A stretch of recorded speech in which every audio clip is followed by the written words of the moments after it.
गुन्ह्याच्या आजच्या भागात कथा एका अब्जाधीश कुटुंबातील सुनेच्या हत्येची आहे, जिच्या खुनीला पोलिसांनी पोस्टमार्टम हाऊसच्या बाहेर ओळखले, कारण त्याने त्याचा टी शर्ट बदलला होता. या क्राईम स्टोरीच्या अनुषंगाने आज आपण त्या हाय प्रोफाईल हत्येबद्दल बोलणार आहोत, ज्याने संत्रीपासून मंत्र्यापर्यंत सर्वांनाच हादरवून सोडले होते. उत्तर प्रदेशातील सर्वात मोठे शहर आणि एकेकाळी भारतीय मँचेस्टर म्हणून ओळखल्या जाणाऱ्या कानपूरमधील एका हत्येची कहाणी समोर आली आणि चर्चेत आली. ती घटना म्हणजे अब्जाधीश उद्योगपतीच्या सुनेची हत्या. 27 जुलै 2014 रोजी कानपूर शहरातील प्रसिद्ध आणि मोठे बिस्किट व्यापारी ओमप्रकाश दासानी यांचा धाकटा मुलगा पियुष दासानी याने पोलिसांना याची माहिती दिली, तेव्हा संपूर्ण पोलीस विभाग कारवाईत आला. पियुष दासानी यांनी सांगितलेल्या माहितीनुसार रविवारी सकाळी त्यांची पत्नी ज्योतीने त्यांना बाहेर फिरायला जाण्याची विनंती केली होती आणि त्याच संबंधात मिया बीवी म्हणजेच पियुष दासानी आणि ज्योती दोघेही घरातून निघून कार्नविल रेस्टॉरंटमध्ये जेवणासाठी पोहोचतात. दुपारचे जेवण झाल्यावर पती पत्नी दोघेही त्यांच्या होंडा एकॉर्ड कारमधून बाहेर पडतात आणि निर्जन रस्त्यावर 2 मोटरसायकलवरून आलेल्या गुन्हेगारांनी त्यांना घेरले, तेव्हा ते पुढे जातात. कार थांबताच बदमाशांनी पियुषला कारमधून बाहेर काढले आणि त्याला मारहाण करण्यास सुरुवात केली आणि त्याच्या पत्नीवरही हल्ला केला आणि त्यानंतर 2 बदमाशांनी पियुषची कार हिसकावून त्याच्या पत्नीसह अपहरण केले. त्यानंतर उरलेले 2 गुन्हेगार पियुषला निराश अवस्थेत तिथे सोडून पळून जातात. पियुष लोकांना मदतीसाठी कॉल करतो आणि नंतर त्याच्या वडिलांना फोन करून संपूर्ण घटनेबद्दल सांगतो. यानंतर मोटरसायकल स्वाराच्या मदतीने तो जवळच्या पोलीस ठाण्यात पोहोचतो आणि तिथे तो पोलिसांशी आपली ओळख करून देतो आणि संपूर्ण घटनेबद्दल सांगतो. शहरातील एका सुप्रसिद्ध व्यावसायिकाच्या सुनेचे शहराच्या मध्यभागी भरदिवसा अपहरण झाल्याचे समजताच पोलिसांना धक्का बसला. पोलीस ताबडतोब कारवाईत येतात आणि सर्व उच्च पोलीस अधिकारीही सतर्क होतात. या संपूर्ण घटनेच्या तपासात वरिष्ठ पोलीस अधिकारी गुंतले आहेत. पोलिसात तक्रार दाखल केल्यानंतर पियुष घरी परतला. भरदिवसा सुनेचे अपहरण झाल्याची बातमी घरात तसेच शेजारच्या परिसरात खळबळ माजवते. सगळ्यांनाच आश्चर्य वाटतं. पियुष आणि ज्योती यांच्या लग्नाला फक्त 2 वर्ष झाली होती. पियुष कानपूरच्या एका सुप्रसिद्ध व्यावसायिकाचा धाकटा मुलगा होता, तर ज्योती ही मध्य प्रदेशातील जबलपूर येथील एका श्रीमंत कुटुंबाची लाडकी मुलगी होती. मात्र कानपूरमधून दिवसाढवळ्या अपहरणाची माहिती मिळताच जबलपूरमध्येही खळबळ उडाली आहे. इथे पोलिसांचा तपास जोरात सुरू होतो. पोलीस अधिकाऱ्यांचे एक पथक पियुषच्या घरी पोहोचते आणि घटना घडलेल्या ठिकाणाची पाहणी करण्यासाठी पियुषला घेऊन जाते. पियुषला पोलीस अधिकाऱ्यांसोबत रेस्टॉरंटमधून त्या ठिकाणी नेले जाते जिथे बदमाशांनी त्याला घेरले आणि मारहाण केल्यानंतर त्याची होंडा एकॉर्ड कार आणि पत्नी हिसकावून त्याचे अपहरण केले. पोलीस अधिकाऱ्यांनी वाहनाचा नोंदणी क्रमांक फ्लॅश केला, जेणेकरून ते कुठेही ओळखता येईल आणि जप्त केले जाईल. नंबर फ्लॅश झाल्यानंतर काही वेळातच दुपारी 1:30 ते 2च्या दरम्यान पोलीस नियंत्रण कक्षाकडून माहिती मिळाली की ज्या कारचा शोध घेतला जात आहे ती शहरातील एका निर्जन भागात उभी आहे. वाहनाची माहिती मिळताच पोलीस अधिकाऱ्यांचे पथक त्या ठिकाणी पोहोचले, जेथे त्यांना वाहन असल्याची माहिती मिळाली होती. पोलिसांचे पथक गाडीजवळ पोहोचताच होंडा एकॉर्डचा दरवाजा उघडला. आतील दृश्य पाहून तेथे उपस्थित असलेले सर्वजण किंचाळले. गाडीच्या आत रक्ताचा सडा पडला होता आणि कारच्या सीटवर पियुषची पत्नी ज्योती हिच्या रक्ताने माखलेला मृतदेह पडला होता. कारच्या आतील स्थितीवरून पोलिसांनी अंदाजा लावला की खून होऊन फार काळ लोटला नव्हता. कारण अजून रक्त गोठण्यास सुरुवात झालेली नाही. कारमध्ये रक्ताने माखलेला मृतदेह पाहून पोलीसही चक्रावले. कारण आतापर्यंत अपहरणाचे प्रकरण आता खुनाच्या प्रकरणात रूपांतरित झाले आहे. कारमध्ये ज्योतीचा मृतदेह सापडल्याचे वृत्त पियुषच्या घरी पोहोचताच तेथे शोककळा पसरली. ज्योतीचा मृतदेह रुग्णालयात नेण्यात आला. घरातील सदस्यही पोस्टमार्टम हाऊस जवळ पोहोचले आणि आता सर्वांच्या ओठावर एकच प्रश्न तरळत होता की रविवारी पहाटे दोघेही घरातून निघून गेल्याच्या अवघ्या 2 ते 2.5 तासांच्या आत हा सर्व प्रकार घडला. मग हे कोणी आणि का केले? खंडणीसाठी ज्योतीचे अपहरण झाले असेल तर खंडणीच्या रकमेची मागणी करण्यापूर्वीच तिची हत्या का करण्यात आली, असा प्रश्न उपस्थित करण्यात आला. या प्रश्नांची उत्तरे शोधण्यासाठी पोलिसांना कुटुंबियांची विचारपूस करायची होती. मात्र घरातील सर्वांचीच अवस्था बिकट होती. पियुष अलगद रडत होता. मात्र पोलिसांना कोणत्याही परिस्थितीत त्यांच्या प्रश्नांची उत्तरे मिळणे महत्वाचे होते. त्यामुळे त्यांनी घरातील सर्व लोकांना महत्वाचे प्रश्न विचारण्यास सुरुवात केली. दरम्यान ज्योतीचे पोस्टमार्टम होणार होते, त्यामुळे घरातील सर्व लोक हॉस्पिटलमध्ये जमा झाले. सर्व पोलीस अधिकारीही तेथे जमा झाले. दरम्यान एका पोलीस अधिकाऱ्याने पियुषला पोस्टमॉर्टम हाऊसच्या बाहेर उभे असलेले पाहिले तेव्हा त्याला खूप आश्चर्य वाटले. कारण काही वेळापूर्वी तो पियुषलाही घरी भेटला होता आणि बयान नोंदवताना त्यांनी पियुषची अवस्था पाहिली होती. त्यामुळे पियुषला पोस्टमॉर्टम हाऊसच्या बाहेर उभे असलेले पाहून त्यांना थोडे आश्चर्य वाटले. कारण त्यावेळी पियुषचे कपडे बदललेले होते. जो टी शर्ट घालून तो पत्नीसोबत जेवायला बाहेर गेला होता तोच पियुष पोस्टमॉर्टम हाऊसच्या बाहेर वेगळ्या शर्टमध्ये दिसला. पियुषचा एवढा मोठा अपघात झाल्याने पोलीस अधिकारी आश्चर्यचकित झाले. ज्याच्या पत्नीचे अपहरण करून हत्या करण्यात आली होती ती व्यक्ती पोस्टमॉर्टम हाऊसमध्ये जाण्यासाठी कपडे का बदलेल? हीच गोष्ट त्या पोलीस अधिकाऱ्याला सतावत होती. त्या पोलीस अधिकाऱ्याने ही अस्वस्थ करणारी वस्तुस्थिती आपल्या एका वरिष्ठ पोलीस अधिकाऱ्याला अगदी शांतपणे सांगितली. आपल्या कर्मचाऱ्याचे म्हणणे ऐकून पोलीस अधिकारीही स्तब्ध झाला आणि लक्षात आले की जर खरेच तसे असेल तर का, आणि या गोष्टीने पोलीस अधिकाऱ्याला शंका यायला लागली. अशा परिस्थितीत कपडे बदलण्याची काय गरज होती असा प्रश्न त्यांना पडू लागला. या एका प्रश्नाने पोलिसांना वेगळ्या दिशेने विचार करायला भाग पाडले आणि आता सर्व पोलीस अधिकारी पियुष आणि त्याच्या हालचालींकडे लक्ष देऊ लागले. टी शर्टमुळे पियुषवर संशय आल्याने पोलीसही थोडे अस्वस्थ झाले होते, पण आता पोलीस त्याला संशयित मानू लागले होते. दरम्यान शवविच्छेदन केले असता ज्योतीच्या शरीरावर धारदार शस्त्राच्या एक नव्हे तर 17 खुणा असल्याचे समोर आले. म्हणजेच कोणत्याही परिस्थितीत तिच्या जगण्याची कोणतीही संधी उरली नाही. अशा पद्धतीने मारेकऱ्यांनी ज्योतीची हत्या केल्याचे स्पष्ट झाले. जर ते दरोडेखोर असतील आणि त्यांना खंडणी हवी असेल आणि ज्योतीच्या खूनही करायचा असेल तर ते तिच्यावर चाकूने 2 वार करून हे प्रकरण संपवू शकले असते. म्हणजे ज्योतीला मारण्याचा ठेका त्यांना कोणीतरी दिला होता हे निश्चित. हा प्रश्न पोलिसांना पेचात टाकणारा होता. कारण खुनाच्या अशा घटना तेव्हाच घडतात जेव्हा कुणाचे कुणाशी जातीय वैर असते आणि तो केवळ बदला घेण्यासाठी अशी घटना करतो. आता 2 संशयास्पद गोष्टी एकत्र घेऊन पोलिसांनी तपास सुरू केला. पहिले पियुषचे वक्तव्य होते, ज्यात त्याने सांगितले होते की रविवारी सकाळी 11:30च्या सुमारास तो पत्नी ज्योतीसोबत कार्निवल रेस्टॉरंटमध्ये गेला होता. त्यामुळे पोलिसांनी प्रथम कार्निवल रेस्टॉरंटकडे मोर्चा वळवला. त्यानंतर पोलिसांनी त्यावेळचे सीसीटीव्ही तपासले. पियुषच्या वक्तव्याला सीसीटीव्हीनेही दुजोरा दिला आहे. ते रेस्टॉरंटमध्ये प्रवेश करतात आणि आधीच बुक केलेल्या टेबलवर बसतात.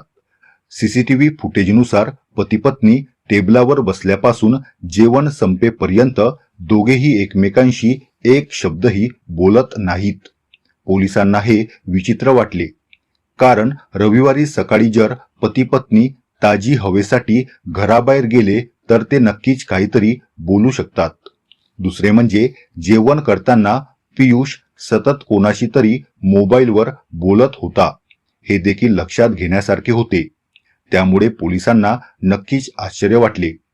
याशिवाय गुन्ह्याचे दृश्य पोलिसांनाही आश्चर्यचकित करते. कारण साहजिकच तिथं निर्जन होतं, पण वाहतूक सतत येत होती. अशा स्थितीत 2 मोटरसायकलवरून आलेल्या 4 चोरट्यांनी त्या रस्त्यावर एखादे वाहन थांबवून ते पळवून नेले, तरी त्यांच्यासमोर कोणीही प्रत्यक्षदर्शी येत नाही.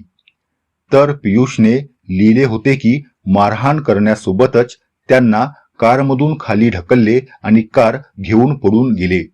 मात्र पोलिसांनी पियुषची तपासणी केली असता त्याच्या शरीरावर जखमेचे एकही चिन्ह आढळले नाही. आता शेवटी पोलिसांना समजले की ते किती बदमाश आहेत.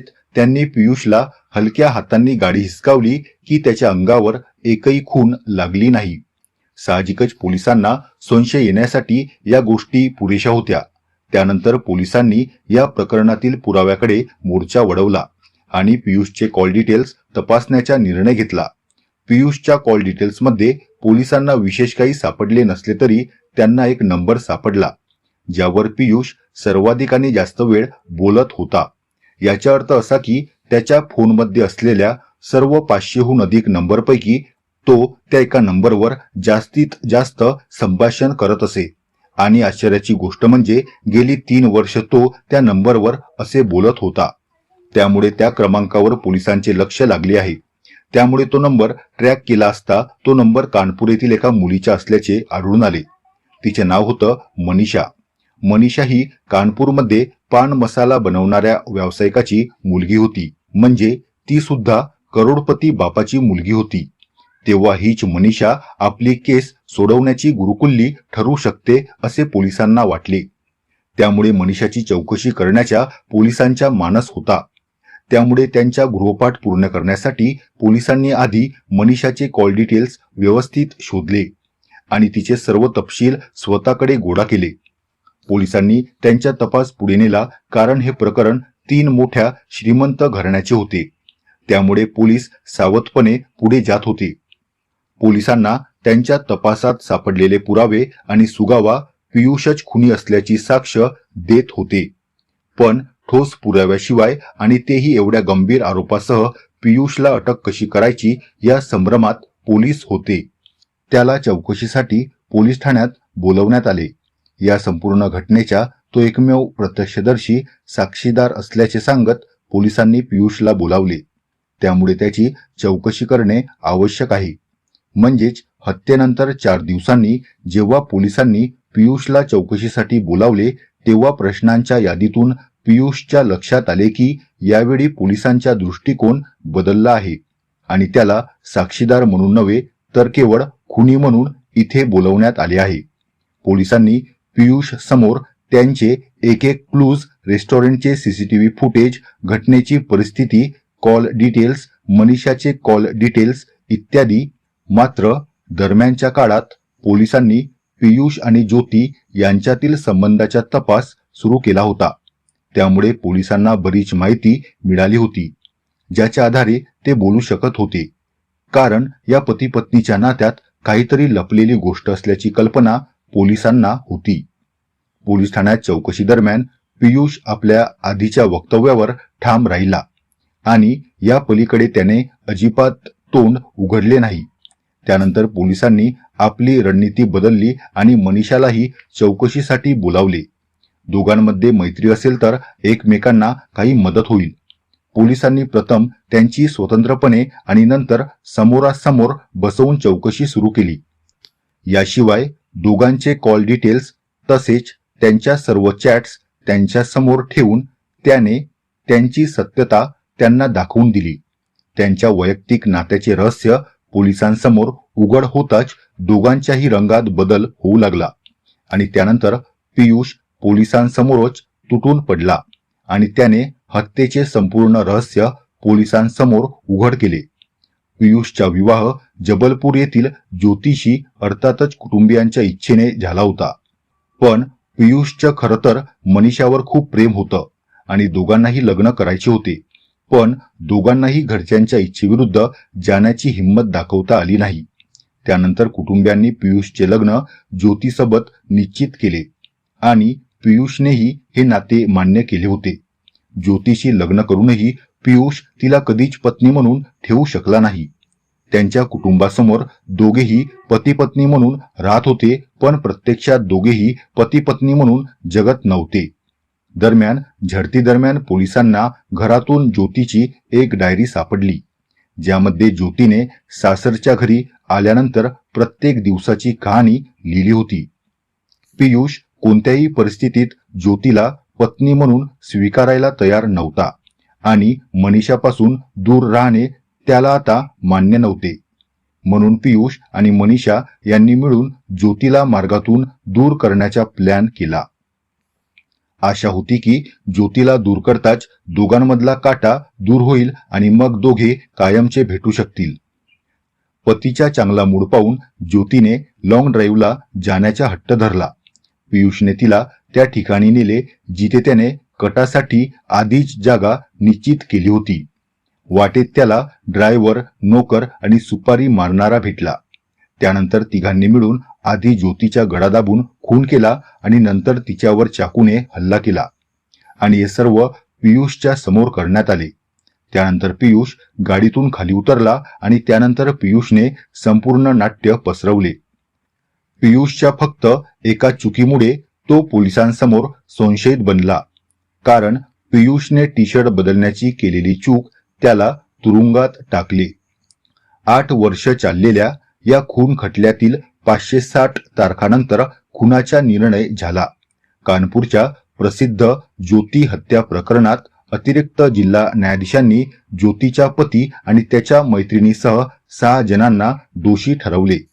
27 जुलै 2014 रोजी घडलेल्या खुनाचे हे प्रकरण 8 वर्ष चालले. यातील सर्वात आश्चर्यकारक बाब म्हणजे या कालावधीत 560 तारखा झाल्या, तर 45 साक्षीदारांचे जबाब न्यायालयात नोंदवण्यात आले. 8 वर्षानंतर ज्योतीच्या खुनाचा चेहरा जगासमोर उघड होण्याची संधी अखेर या प्रकरणात आली. या प्रकरणात असे 4 पुरावे देखील समोर आले, ज्यामुळे न्यायाधीशांना खटल्याचा निर्णय घेण्यात मदत झाली. वास्तविक पियुषची पत्नी ज्योतीने तिच्या डायरीत तिच्या आणि तिच्या पतीच्या नात्याबद्दल जे काही पाहिले होते ते लिहिले होते. ज्योती आणि पियुष लग्नानंतर एकमेकांसाठी अनोळखी राहिले. दाखवण्यासाठी ते दोघेही पती पत्नी राहिले, पण प्रत्यक्षात त्यांच्यात नवरा बायको असे कधीच नव्हते. पियुषने स्वतः ज्योतीला सांगितले की त्याचे मनीषावर प्रेम आहे आणि त्यामुळे तो तिच्याशी संबंध ठेवू शकत नाही. ते फक्त वेळ दाखवण्यासाठी पती पत्नी राहतील. इतकंच नाही तर ज्योतीने त्या डायरीत या सगळ्या गोष्टी लिहून ठेवल्या होत्या की तो कधी घरी यायचा, कधी अचानक घरातून निघायचा, रात्री कधी गुपचूप मनीषाला भेटायला जायचा. एवढेच नाही तर तो मनीषाशी फोनवर बोलायचा. मनीषाने तिच्या डायरीत सासरच्या घरात गुदमरल्याबद्दल लिहिले होते. शिवाय या प्रकरणाबाबत तिच्या सासूचे काय झाले हेही ज्योतीच्या डायरीत लिहिले होते, ज्यामुळे या खून प्रकरणाची उकल करण्यात पोलिसांना मदत झाली. ज्या दिवशी ज्योतीची हत्या झाली त्या दिवशी पियुषने ज्योतीला जेवण देण्याच्या बहाण्याने पहाटे रेस्टॉरंटमध्ये नेले होते. ज्योतीच्या हत्येनंतर पोलिसांनी रेस्टॉरंटचे सीसीटीव्ही तपासले, तेव्हा त्यांना पियुष आणि ज्योती एकाच टेबलावर जेवताना दिसले, पण त्यांच्यातील केमिस्ट्री अशी होती की त्यामुळे पोलीस अधिकारीही थक्क झाले.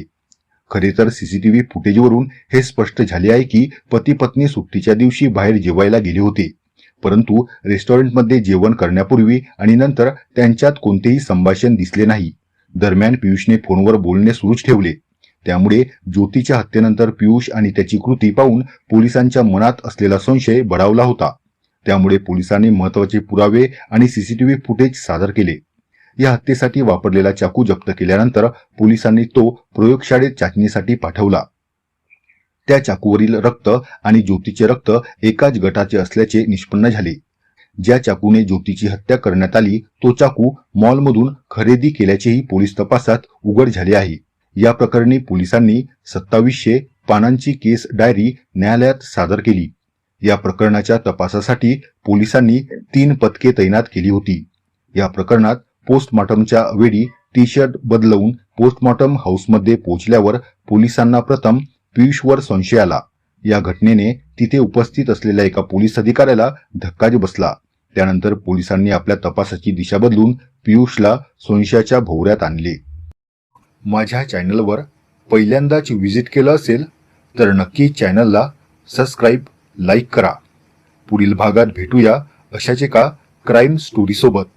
तोपर्यंत आनंदित रहा, खुश रहा. जय हिंद.